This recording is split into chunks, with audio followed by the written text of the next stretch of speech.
Everyone's heard work smart, not hard, right? That's bullshit. That's a lie. It's a lie. Because trying to work smart, not hard is what he described, and it's just a different form of laziness. Because in the hyper-competitive environment, you need someone who works smart and hard. Don't be an idiot. You want to work as smart as possible, but you should still work as hard as possible on top. If you're competing against the entire world, you want to work as intelligently as you can so your time is efficiently used, but then you want to use all of your time so that you win, right? If you used to make $1,000 in a day and then someone showed you how to make $1,000 in an hour, that doesn't mean that you take all day off. That means that you now make $12,000 a day because you take the intelligent work and you just amplify it out across working hard. So trying to always find a way to work smart is one of the biggest mistakes people make. I have a fairly large company. We make quite a lot of money. I have 110 people who work for me. We fire 10 people a month. Me and Luke. Luke's ruthless. Don't let him don't underestimate Luke. It's like, fuck him, this guy, he's out. Or he'll like mute one guy in the chat, and the guy won't even really know he's muted. And then Luke will come back and say, it's been a month, he's been muted, no one's even commented that he hasn't been around, no one cares, he's out.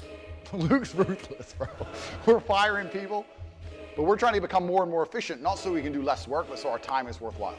So there's no such thing as working smart and not working hard. You have to do both, all of the time, if you want to win.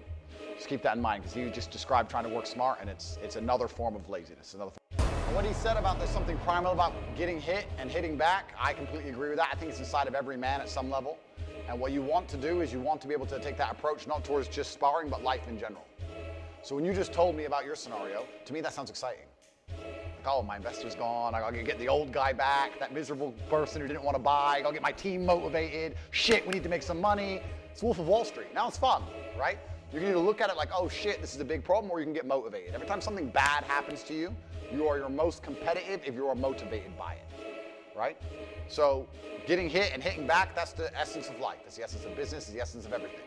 So absolutely. So sparring is a fantastic way to put it out, but also in every single thing that happens in your life, whenever anything bad happens to you, you can be motivated by it. Tristan said in jail, he quoted the Count of Monte Cristo, 13 years in the Chateau d'If, then the world is mine. So he's saying, we got hit, we got thrown in jail. And the story of the Count of Monte Cristo is a really long story, but he gets thrown in jail unfairly. He comes out of jail, becomes one of the wealthiest and most powerful men in the world, and then gets loads of revenge on all the people who put him in jail. And Tristan kept saying, 13 years in the Chateau d'If, because he spent 13 years in jail, and then the world is mine. So even when we got hit with a matrix attack, it excited us. We're like, they put us in jail, but now everyone talks about us. Okay, we'll get out one day. 10 years, 5 years, one day we'll get out. How do we take that attention? How do we monetize it? How do we become bigger and better? The people who have attacked me are furious. They made me more famous than ever before. What have they achieved? And that's not by accident. That's us and our looking at our chessboard. The reason we're more famous, the reason we flipped the script. I beat them.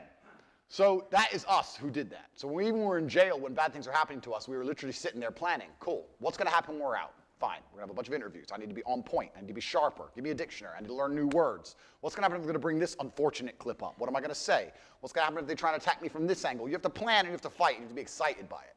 So getting hit by things, you can either go, I got beat up, it's so hard, I'm in jail, I miss my family, or you can go, okay.